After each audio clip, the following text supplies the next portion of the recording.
Ada satu concern saya terkait pekerjaan. Video sebelumnya kan tentang life update saya yang mana puji syukur mendapatkan pekerjaan secara full time, yang mana kelebihan dan kekurangannya demikian gitu ya. Dan di balik itu atau di sisi lain, ternyata kawan-kawan saya yang dekat maupun yang jauh ternyata memang masih struggle untuk mendapatkan pekerjaan. Di situ saya berempati, saya mendapatkan ide, bahkan jadi kayak aha moment, termasuk itu menjadi api alasan saya untuk membuat program komunitas Prosumer Club, karena ya tadi job market baik secara idealnya maupun secara kuantitasnya dan kualitasnya ternyata memang sangat unik sekali. Maka dari itu, yang mana hasilnya adalah kawan-kawan saya yang kenal maupun yang tidak dikenali pun, yang umuran saya pun kesulitan untuk mendapatkan kerja. Maka saya teringat dengan saya sendiri tentang konsep yang saya pelajari tentang Prosumer Club. Prosumer Club itu apa? Sebelum dijelaskan, perkenalkan, nama saya Maharu. Selamat datang di apa ini programnya? Catatan Haru kan? Oh ya, Catatan Haru. Saya seorang youth coach and people developer, yang mana sekarang itu saya kepikiran untuk membuat program kegiatan Prosumer Club namanya. Mungkin kawan-kawan masih baru tahu apa itu Prosumer Club. Prosumer Club. Prosumernya gitu. Prosumer itu saya ambil istilahnya dari internet, meskipun saya lupa sumber utamanya. Akronim dari producer dan consumer. Nah, producer adalah penciptakan atau pembuat, pemroduksi, orang-orang yang memproduksi sesuatu. Consumer adalah orang-orang yang mengkonsumsi sesuatu. Dalam konteks yang saya pelajari ini, yang mana dikontekstualisasikan dengan tadi pekerjaan, prosumer ini adalah orang-orang yang menikmati suatu bidang juga menjadi pencipta di suatu bidang tersebut gitu. Nah, saya mulai kayak dapat eureka moment gitu, aha moment, di mana iya ya, teman-teman saya baik secara senior maupun junior kayak saya kenali, tidak jarang mereka itu berkarir bahkan di bidang yang mereka minati, yang mereka geluti dari awal. Contohnya apa? Contohnya dalam skena kreatif, skena kreatif. Misalkan dari cosplayer. Saya dikelilingi, tentu saja sangat terlihat ya, saya sebagai pewibunya saya. Yang mana saya belasan tahun di Jepangan, dan belasan tahun itu pula karena saya menikmati di Jepangan itu sendiri, mungkin saya masih belum menjadi prosumer karena saya tidak memproduksi apapun. Mungkin baru sekarang memproduksinya lewat konten, lewat pembuatan seminar, ya kegiatannya community gitu-gitulah. Mungkin apakah itu disebut prosumer atau tidak, ternyata itu pun bagian dari gitu. Mungkin aja akan dijelaskan lagi. Tapi yang paling jelas adalah bagi para cosplayer ini, teman-teman saya, senior-senior saya, bahkan junior-junior saya, tentu saja ke seangkatan saya juga, mereka itu bahkan sekarang tak jarang hidup dari itu gitu. Hidup secara financially, hidup secara careerly lagi, professionally, hidup secara emotionally, hidup secara creatively gitu. Jadi kayak semuanya itu di sana. Mereka tuh suka cosplay, mereka itu demen Jepang, mereka itu demen animenya, maka mereka cosplay. Di dalam cosplay ternyata mereka itu bisa menelurkan kreasinya, bisa melakukan hal-hal kegiatan yang mereka itu menelurkan imajinasinya itu. Akhirnya kan awalnya jadi peminat di Jepangan doang, yang mana akhirnya malah jadi pelaku itu sendiri gitu kan. Fenomena itu sebagai pandangan saya itu adalah prosumer, atau kata lain adalah kreator gitu kan, karena mengkreasikan sesuatu. Kemudian ternyata lambat laun perjalanan-perjalanan mereka menekuni cosplay itu sendiri, mereka itu sudah saking banyak kreasinya, ternyata bisa berpotensi untuk mendapatkan pundi-pundi uang. Jadi mereka itu menggeser antara menjadikannya awalnya hobi malah jadi professionally. Mungkin awalnya amatir dulu, amatir dipanggil jadi ambasador, mereka bikin konten gitu kan. Gak hanya cosplay doang, mengumumkai kostum yang mereka senangi karakternya gitu kan, sambil nge-roleplay karakternya, tidak saja begitu gitu, tapi juga mereka bikin konten joget-joget di TikToknya, kemudian naik levelnya diundang sebagai guest star atau sekadar tuh untuk menjadi ambasador gitu-gitu. Bahkan ada yang terjun kompetisinya gitu kan. Di dalam kompetisinya ada coswalk namanya, ada coscom namanya, apapun itu tipe-tipenya, menghasilkan duit. Nah, di situ kan ada menjadikannya potensi cuan gitu, potensi finansialnya ada, potensi kreator ekonominya ada. ekonomi kreatif kan gitu. Nah, jadi hobi yang awalnya minat menjadi hobi, hobinya itu menjadikannya ekonomi kreatif gitu. Si ekonomi kreatif ini baik mau jalur-jalur kompetisi, jalur modeling gitu ya, jalur ambassador dan sebagainya ya, visually jadi model gitu kan. Ada jalur lain yang bersifat supporter. Kan di balik kostum itu kan ada yang pembuat kostumnya, nah gitu, kostum maker. Di dalam kostumnya itu ada wignya, adalah wig maker kan gitu. Mempercantik makin mirip anime. Gimana caranya selain buat kostum dari kostum maker atau buat sendiri gitu kan, atau ngelola wig dari wig maker atau wig sendiri dengan belajar make up. Jadilah MUA ya, make up artist gitu. Nah, dia itu sebagai pelaku, ada make up artisnya, ada wig stylistnya, ada kostum makernya juga. Belum lagi orang lain yang tidak cosplay tapi butuh mengabadikan momen mereka lewat foto maupun videografi. Siapa? Ada yang namanya kameko atau fotografer atau videografer. Nah, memotokan karakter mereka. Nah, si videografernya juga awalnya hobi moto doang, kan bisa jadi panggilan, "Komis dong foto." Nah, gitu. Jadi terjadilah ekonomi kreatif di komunitas itu gitu. Nah, makanya potensialnya adalah menjadikannya kreasi ini sudah mulai ke semi pro gitu, semi profesional. Dari amatir dibayar biasa aja jadi semi pro. Untuk apa? Untuk ekonomi kreasinya itu sendiri. Kemudian ada juga yang desain kostumnya banyak, udah saya sewain, adalah jadi kostum rental gitu, cost rent. Dan masih banyak hal gitu. Lambat laun bahkan mereka itu sampai sering dipanggil sama TV untuk bikin kostumnya kan gitu, atau undangan dari suatu brand gitu ya untuk jadi juri dan sebagainya karena juara terus. Mereka menang kompetisi akhirnya kompeten di bidangnya gitu ya, kompeten di bidang performansi di panggung. Ada yang bersifat tadi wig stylistnya, ada make MUA-nya gitu, ada yang fotografer dan sebagainya. Jadilah bisnis di situ gitu. Bisnis lah di situ gitu. Akhirnya menjadikannya professionally cosplayer gitu. Yang mana Anda dibayar untuk jasa make up-nya, jasa wigs-nya, jasa costume making-nya, jasa musiknya, apapun itu banyak hal gitu ya. Di situlah ekonomi kreatif jalan. Bahkan ada beberapa yang kenalan saya itu, ini senior-senior saya, bahkan seangkatan saya tuh mereka bisa memperkerjakan orang lain karena ada banyak demand gitu. Sedangkan supply dia jasanya itu mungkin masih kurang. Akhirnya kan mempekerjakan orang lain, nambah lapangan kerja. Nah, di situ saya melihat kayak, ini dari minat doang gitu ya, minat doang, interestnya ke anime di Jepangan gitu, ingin jadi cosplayer, menjadi cosplayer, cosplayernya lama akhirnya berkreasi-kreasi baik digital maupun offline gitu, fisikal, dan akhirnya dia jadi diundang atau berkreasi apapun, kostumnya ada sebagainya gitu ya cosplayernya. Terus ternyata dia ada demand untuk jasanya maupun produknya gitu kan, dan ternyata butuh tenaga tambahan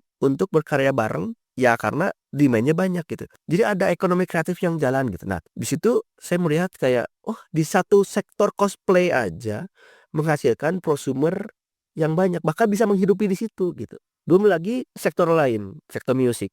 Orang yang suka dance Jepang, sebagian dari mereka dia jadi idol talentnya. Bahkan di dalam idol kan tidak hanya idolnya, ya kan talentnya yang suka joget, tapi kan ada yang doyan mengelola idolnya. Dibuatlah idol agensi kan gitu. Belum lagi yang band suka musik, ya kan menikmati musik Jepangan. Ada yang musiknya pop gitu kan, ada yang Utaite, ada yang VK dan sebagainya gitu. Buatlah band. Dan akhirnya mereka lama-lama jadi hobi, dan akhirnya karena lama-lama tuh buat kreasi lagu sendiri. Dan dari lagu sendiri mereka tuh cover lagu Jepang dan akhirnya diundang untuk ngisi band di acara Jepangan. Bahkan ada yang di indie juga yang skena lain dan sebagainya. Jadi dari band, cosplay, kemudian ilustrator gitu ya. Dia suka minatnya gambar, saya suka anime, tapi saya mah seneng ngegambarnya, membayangkan anime itu karakternya dihidupkan gitu. Ternyata dia melatih dirinya dan akhirnya bisa ada yang minta komis gitu. Ini panggambarin ini dong, nanti saya bayarnya berapa gitu. Mungkin kalau baru-baru mereka ya udah bayarannya seikhlasnya aja misalkan. Tapi sekarang udah mulai jadi professionally banyak gitu kawan-kawan saya, bahkan saya sering undang di Japan Institute gitu ya untuk sharing tentang prosumer itu ya, menjadi komikus, bahkan jadi ilustrator dan sebagainya gitu. Banyak hal yang bisa dilakukan dari minat sampai jadi bisnis itu sendiri gitu. Nah, itu baru saya yang skena Jepangan. Belum lagi saya karena saya juga minat di skena K-pop juga. Di K-pop juga ada yang senang dance dan dia bikin grup dance-nya, dan akhirnya kalau dia menang terus di lombanya, diundang lah jadi guest star. Kan itu juga ada pundi-pundi uang, jadi bisa menghidupi di situ. Bahkan selanjutnya barangkali dia bikin agensi sendiri, atau dia lebih jadi professional dancer, atau sekarang jadi pelatih dance gitu di suatu lembaga pelatihan dance gitu ya, gym atau lain sebagainya gitu. Kan itu jadi karir gitu. Jadi dari minat biasa jadi karir gitu. Di situ saya melihat polanya itu, oh bisa memungkinkan ke sana gitu. Dari saya minatnya, saya adalah seorang carat gitu, saya seorang fandom gitu ya, suka fandom. Bikin gathering komunitasnya, dibikinlah komunitasnya itu gathering gitu ya. Ada cup sleeve event, ada bikin lomba eventnya juga sendiri, atau enggak biasanya saya tuh sering dengar itu anniversary suatu fandom itu ada kumpul-kumpul apa gitu ya. Bahkan bikin fanmade gitu. Jadi mereka ada yang suka gambar, ya ilustrasi gitu, tapi bukan Jepangan ya, tapi dia tuh senang nggak bisa gambar, dan mereka tuh menggambar fan artnya dari si idol-idol K-popnya itu gitu, dan dia bikinlah karya turunannya gitu ya, jadilah fan merch gitu ya, sebagai dia dojinka lah kalau di Jepang gitu, di Jepangan. Kan itu juga jadi ekonomi kreatif juga gitu. Nah, itu dari skena yang kreatif, yang bersifatnya niche lah gitu ya, niche Jepangan K-pop. Belum lagi yang saya juga pernah di e-sport, ada yang bisa digerakkan dari minat main game jadi atlet e-sportnya kan gitu. Senang e-sportnya bisa menjelaskan situasi, analisa, jadilah casternya. Atau enggak memang orangnya itu sudah sangat paham tentang meta dan sebagainya gitu ya, jadilah pelatih. Atau enggak senangnya untuk mengelola eventnya, jadilah IO di e-sportnya itu kan prosumer gitu, itu tuh peminat gitu ya, itu jadi karir gitu, bisa jadi karir. Meskipun nggak selalu karir, dia bisa jadi cuman pegiat aja, ada yang jadi kreatornya aja, ada yang sampai creative planner-nya gitu, sampai ke bisnis gitu. Belum lagi yang lain-lain gitu, yang lebih umum gitu. Apapun yang diminati ternyata memungkinkan gitu. Atau enggak sekarang deh, saya di skena buku skena dari kawan-kawan saya yang ada di BBP, di Kumbang, siapapun itu, maupun di BBB, mereka tuh senang baca buku, dan akhirnya apa? Mereka itu bikinlah konten tentang buku yang mereka minati, baik secara video maupun foto di carousel dan sebagainya. Dan akhirnya apa? Lambat laun dia bikin review bukunya, pembahasannya, baik secara review mungkin resensinya maupun konten biasa gitu yang memang bagian jenakanya atau apapun itu tentang buku. Jadilah brand ambassador suatu buku, atau minimal di endorse buku.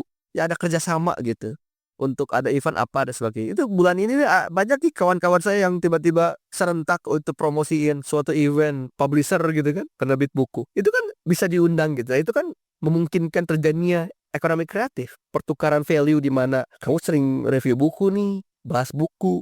Sepertinya kamu punya follower banyak, dan followermu pasti giat baca buku juga. Boleh dong kita kerjasama. Kerjasamanya apapun itu ya, mau yang pro bono maupun yang berbayar, apapun itu.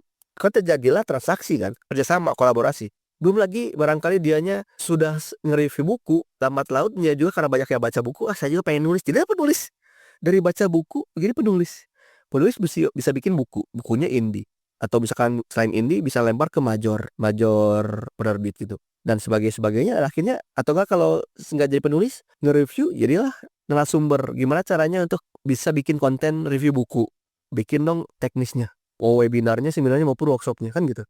Di situ ada terjadilah pertukaran value juga gitu kan. Apa poin yang saya bahas ini di berbagai contoh tadi, dari cosplay, dari K-pop, ya Jepangan, skena buku gitu. Poinnya adalah karena saya mungkin POV-nya di belakang layar gitu, atau di belakang mereka gitu ya, mungkin saya kebiasaan mengamati gitu ya, studi sosial gitu, meskipun emang saya masih belum terbiasa secara akademis banget gitu, pengamatan observasi. Ternyata mereka yang diminati itu tuh bisa memungkinkan menghasilkannya percuanan gitu. Jadi bahasanya mah let your skill pay your bills gitu. Biarkan skillmu atau minatmu membayar tagihanmu dan menghidupimu gitu. Jadi memungkinkan sekali ternyata, mungkin zaman saat ini gitu ya, zaman sekarang bisa memungkinkan dengan kamu menyukai sesuatu dan menggeluti sesuatu itu tuh menjadikannya bahkan karir gitu. Tak hanya menjadi kreasi semata kreatif, hobi, bahkan ada yang menjadikannya karir gitu. Berarti kan memang itu suatu hal yang bisa dilakukan gitu. Memang betul akan menjadi kelemahan-kelemahannya ada, kayak kalau sudah menjadi profesional, hal yang kamu senangi itu kan itu awalnya pasti senang ya. Minat yang kamu minati itu pasti ya kamu senangi. Ketika sudah jadi profesional, dibayar, ada demanding, memang betul menurut Austin Kleon juga di Show Your Work bilang pada akhirnya kamu akan terpenjara oleh profesionalisme karena kamu dibayar. Profesionalisme dan komersialisme. Tapi ya itu juga bagian dari bisa menjadikan karir, makanya butuhlah hobi lain. Lakukanlah hal yang tidak diluangkan gitu. Ada juga tuh tips and trick dari Austin Kleon di bukunya Show Your Work gitu. Disitulah semakin menyadari juga, karena memang konteksnya kita sangkutkan dengan pekerjaan gitu ya, lapangan kerja. Sekarang itu sangat sulit mendapatkan kerja secara jangankan ideal yang kita harapkan gitu ya, sesuai banget, misalkan UMR lah, Senin sampai Jumat kerjanya lah, nggak toksik lah, apapun itu gitu. Padahal jangan idealisme yang kita inginkan pekerjaan mendapatkan aja itu saingannya luar biasa kan, sulit gitu. Nah, saya melihat peluang itu adalah memanfaatkan itu sambil kita mencari pekerjaan yang menurut kita ideal maupun pragmatis, yang penting dapat kerjaan. Yuk mari kita lihat skill diri, melihat dari diri sendiri apa yang bisa dikerjakan, apa yang bisa dikreasikan, apa yang kamu sudah sukai, kamu minati, yang mana barangkali kamu jagoi atau kamu kuasai bidangnya. Coba bikin kreasinya di situ. Yang mana semoga saja hal itu ketika kamu bagikan, show your work gitu kan, sesuai bukunya Austin Kleon itu, membagikan kreasimu, show your workmu ke publik secara online maupun secara offline, orang-orang tuh membutuhkannya dan menikmatinya, atau setidaknya terbantu oleh karyamu. Maka peluang itu menjadikannya pertukaran value, di mana kamu bisa ya ternyata nge-review buku, tolong dong review buku ini, nanti saya bayar sekian. Kamu bisa ya ternyata make up, tolong dong make upin saya, nanti saya bayar, dan sebagainya. Ada pertukaran value, ada demand. Akhirnya sambil kamu mencari pekerjaan yang sesuai dengan dirimu, sesuai ijazahmu, sesuai dengan skillmu, yuk sambil bikin portofolio gitu. Bikin portofolio, kreasinya apa minatnya, baik mau nyambung ke karir yang ini, si profesionalisme yang kita cari gitu ya, yang karir kita yang inginkan, kita kerja apa, sesuai maupun tidak gitu. Jadi seimbang gitu. Lebih kepada mengalurkan energi yang memang barangkali kita itu terlalu mengandalkan yang di luar diri gitu. POV saya, mencari pekerjaan dan diterima itu kan di luar kendali kita ya. Yang di dalam kendali itu apa? Mencari kerjanya kan. Mencari kerja, apply kerja, bikin CV, bikin porto dan sebagainya, itu kan di dalam kendali kita. Diterima atau tidak kan itu di luar kendali kita. Sambil kita ikhtiar mencari pekerjaan tadi, nge-apply kerjaan, yuk kita ikhtiar juga yang bisa dikerjakan apa saat ini. Karena apa? Karena jangan sampai overthinkingmu lebih banyak daripada overdoingmu gitu. Karena pada akhirnya apa yang menjadikan kita itu barangkali stres dan depresi. Karena ikhtiarnya sudah oke, tapi mengharapkan mendapatkannya itu yang menjadikan aduh kok saya nggak dapat dan sebagainya. Itu kan di luar kendali kita dan emang itu sangat sulit. Nah, daripada jadinya terlalu memikirkan itu, geserlah. Ya mungkin kalau strategi sama 4 jam lah misalkan. Kita 2 jamnya kan bikin porto, 2 jam dari kerjaan dan apply. 4 jam lagi kita bikin kreasi. Apa yang bisa dibagikan? Mungkin bikin konten kayak gini ya, ping kayak saya sampai sekarang aja 24 menit gitu. Atau bikin kostum tadi, bikin wig tadi, stylish wig, atau bikin lagu, atau bikin idol, berkreasi apapun gitu, yang mana memungkinkan kamu tuh berkreasi, baik yang menunjang maupun tidak, menunjang karir yang ini atau tidak, memanfaatkannya itu. Makanya itulah kenapa saya membuat Prosumer Club. Bisa juga sama, daripada saya doom scrolling yang mana barangkali tidak ada tujuan gitu ya, doom scrolling gitu. Karena kan doom scrolling kan tidak jelas gitu. Kalau emang kita diniatkan nyari konten untuk referensi, itu produktif gitu. Itu progresif, is okay. Tapi kalau misalkan nggak ada tujuan, hanya scrolling semata, kurang baik gitu. Maksudnya lebih baik kita cari kerjaan atau kita buat kerjaan itu sendiri gitu. Itu yang menjadikan saya itu terdorong untuk hayu kita barengan gitu. Mungkin saya juga sama, saya masih beruntung mendapatkan full time worker.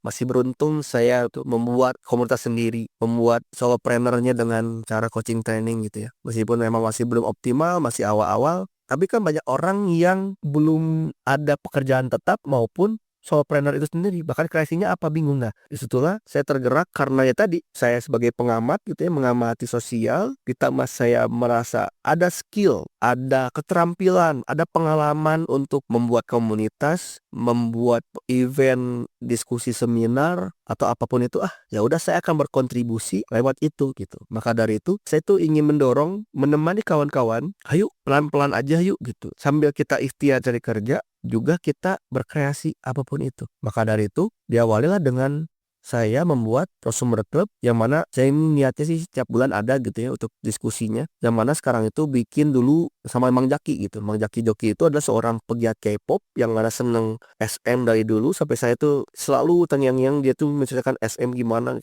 Hybe gimana sampai saya tahu tentang K-pop itu dari beliau gitu. Saya tuh nggak terlalu dalam di K-pop. Saya senang mengelola orang-orang yang demen K-pop gitu. Nah, ya karena saya mungkin punya pengalaman dan minat di managerial people-nya, that's why saya buatlah komunitasnya namanya Momopro dan Digital Creation cabang K-pop. Saya buatlah wadahnya gitu. Jadi saya berkontribusi secara manajerialnya maupun ke coachingnya gitu. Keilmuan saya di bagian kreatifnya gitu, pembimbing di bagian kreatifnya gitu. Kalau Jaki di bagian dia tuh sedang desainingnya gitu, desain logonya, dia sedang videografernya gitu. Makanya Jumat ini tanggal 11 Desember saya inisiasi mengawali kegiatan Prosumer Club dengan menjadi K-popper pun bisa jadi desainer gitu sih temanya. Tapi intinya tuh ada pesannya tuh kamu minatnya apa itu tuh bisa banget jadi berkarya, bahkan bisa jadi karir di situ barangkali. Beliau sih sekarang belum sampai berkarir banget ya, tapi kayak kreasinya itu sudah bisa menjadikan skillnya baru gitu, banyak manfaat gitu ketika kita tuh mengedepankan kreasi, mengedepankan produktivitas, mengedepankan hal yang bisa dilakukan, yang bisa dikendalikan dari kita gitu. Makanya mengimbau untuk satu, ayo mungkin kawan-kawan yang sekarang kondisinya masih belum dapat kerjaan, ayo join di Prosumer Club, ayo manfaatkan skill minat kawan-kawan. Kalaupun belum ada skillnya, ayo lakukan yang memang bisa dilakukan. Barangkali emang minatnya Jepangan, minatnya K-pop, tapi mungkin saya nggak bisa gambar, nggak bisa cosplay, nggak apa-apa. Saya juga cosplay jarang, baru tahun kemarin, bahkan sekarang lagi berhenti gitu kan. Saya joget enggak, nyanyi enggak gitu ya, gambar nggak bisa, tapi saya kontribusinya di bidang yang lain. Nah itu kan bisa berkreasinya yang lain gitu. Nah dengan konten begini juga memungkinkan gitu. Kalian bisa di e-sportnya, gamingnya mungkin nggak terlalu, tapi kalau kawan-kawan bisa mereview pertandingan suatu e-sport, barangkali jadi analis kan gitu.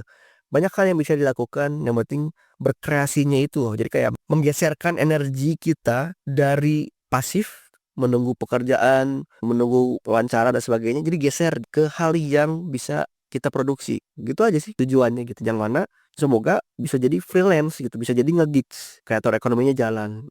Ya gitu lah kurang lebih ya. Semoga manfaat, semoga dapat poinnya. Mari kita optimalkan yang bisa dioptimalkan. Maka dari itu yuk optimalkan diri kita sendiri. Agar apa? Agar kita bisa lebih optimal. Pasti ada kelemahan-kelemahannya, tapi setidaknya kita melihat, atau saya pribadi melihat peluang gitu. Maksudnya kawan-kawan itu pasti ada hal yang bisa dilakukan yang memungkinkan itu bisa jadi karir. Kalaupun tidak, ada hal yang bisa dilakukan daripada hanya sebatas mengonsumsi semata. Apalagi doom scrolling. Waduh, cuman scrolling doang. Hati sayangkan gitu. Mending berkreasi apapun. Baca buku, lari mungkin. Ya olahraga, jadi fitness influencer, apapun itu yang diminati, jadilah berkreasi gitu. Jangan hanya jadi konsumsi, jadilah kreasi, jadilah kreator yang berkreasi. Oke, semoga bermanfaat. Sampai jumpa lagi di video selanjutnya. Selamat semangat berkarya dan optimasikan diri. Lupa tagline.